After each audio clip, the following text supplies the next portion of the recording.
Pogi-pogi talaga ng anak ko. Usus! Manang-mana sa akin. Usus! Usus! Paaraw ka, ha? Cute talaga ng Philip, please. Cute. Akin na yung anak ko, Philip, please. Baby mo? Anak ko to eh. Gusto mo lang agawin sa akin ang anak ko eh. Hindi. Please, bumalik ka na sa dati, please. Please, tinatakot mo yung anak ko eh. Philip, ako si mami mo. Philip, tumingin ka sa akin. Amin na si Ruslan. Sige na. Uwi na tayo, anak. Philip. Philip, balik ka na. Sino ka? Philip. Sino ka? Huwag ka lalapit! Philip naman eh. Hawa mo. At anak natin ang hawak mo. Philip, ibalik mo na si Ruslan. Sige na, ibigay. Naloloko nyo lang ako eh! Gusto nyo lang gamit sa akin ang anak ko eh! Hindi! Hindi! Ay, sino ka? Philip!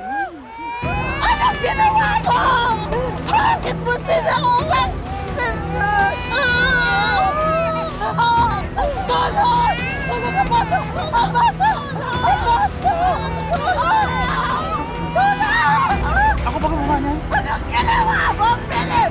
Tulungan niyo kami! Tulungan niyo kami! Agad na isinugod sa isang mental institution si Phil, kung saan na-diagnose siya na may kondisyon na schizophrenia. Mula noon, di na muling nakita ni Ruslan ang kanyang ama. Hanggang sa... Inay, bakit sabi po ni Mama na saglit lang daw siya sa Dubai pero hindi pa rin siya umuwi? Hindi na po ba ako mahal? Huwag mo isipin yan, Lan. Mahal ka ng mama mo. Kaya nga siya nag-abroad. Kasi gusto niya na makapag-aral ka sa magandang eskwelahan. Nasaan si Papa? Lumaki man lang ako pero hindi pa rin siya nagpapakita. Nandito lang siya sa Pilipinas, Lan. Pero may sakit kasi siya.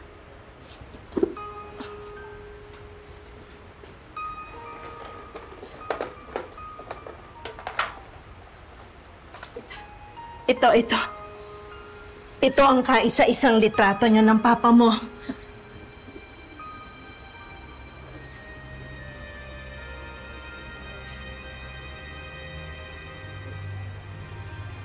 Ano po talaga sakit niya? Bakit hindi po niya ako tinatawagan? Kahit sulat man lang wala. Komplikado kasi ang kondisyon ng papa mo, Lan. Baka hindi mo maintindihan. Paano naman ako, Inay? Totoo ba yung usap-usapan? Iniwanan talaga ako ni Mama at Papa.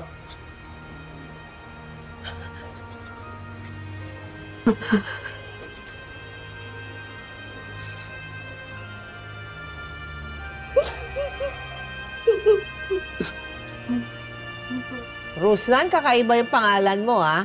Ruslan. Ano ba yan? Saan ba galing yan? Poem po ito sa Russia. Poem? Yes po. Oh. From the poem of Ruslan and Ludmila. So, Ruslan is a Russian name? Yes po. O bakit naman ganun ang pangalan mo, Russian? Kasi po yung aking father po is half Russian. Tapos, ang mother mo is Filipino? Yes po. Batangueña, Ilocano po. So, you grew up without a dad? Yes po. No? Anong mga kinikwento sa'yo ng mga lolo't lola?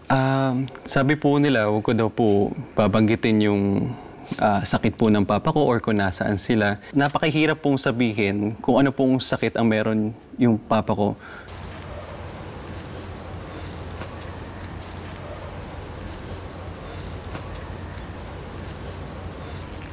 Ma? Ano ginagawa natin dito? Anak, Palagay ko kailangan malaman na ni Ruslan kung anong totoo. Ano pong totoo? Dapat ko malaman na. paano ka naman nakakasiguro na hindi naman anak si Philip? Paano kung bigla na lang siya sa... Nagdadalawang isip ka ba? Dahil baka sakta ni Philip si Ruslan? Nanay din ako.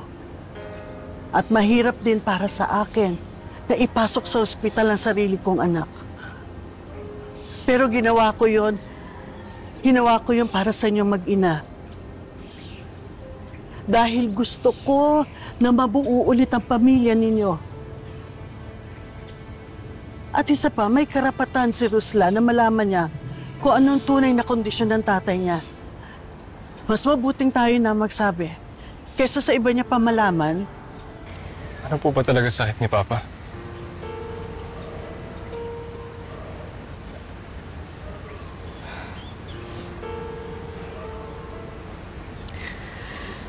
May schizophrenia ang papa mo. Yun ang dahilan kung bakit kami nagkahiwalay. Kaya ayoko rin siya makita dahil sa lahat ng trauma ko sa kanya.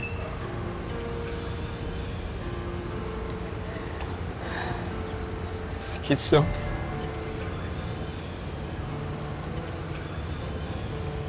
Baliw po si Papa.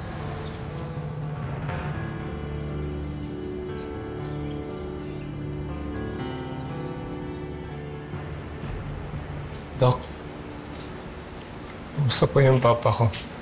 Okay lang po ba siya? Ang schizophrenia ay walang cure. Pero merong mga gamot at treatment na nakakatulong sa pasyenteng katulad ng Papa mo.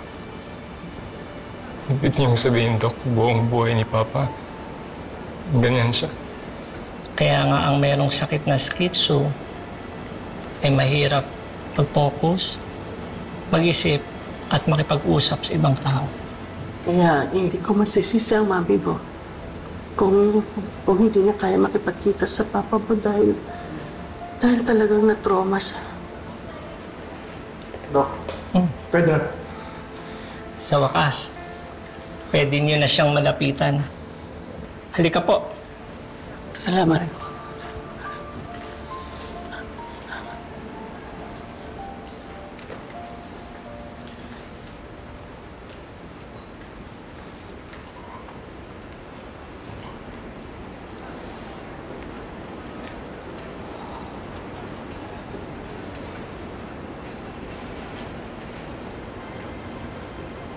Philip? Philip, anak? Andito si Mami.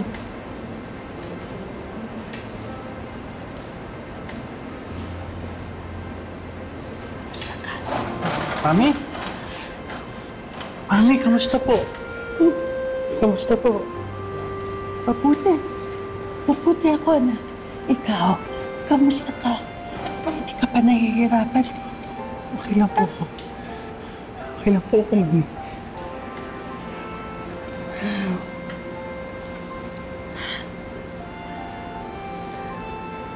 Alam mo,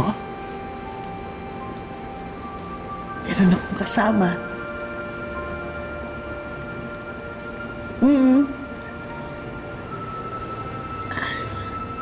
Andito siya, oh.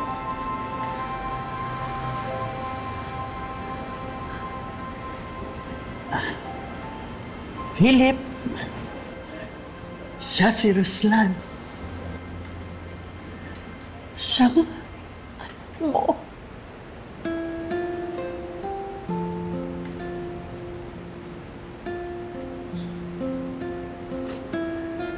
Mami, may anak ako? Oo, meron. Meron kang anak, Philip. Ito na siya. Tingnan mo siya, Philip.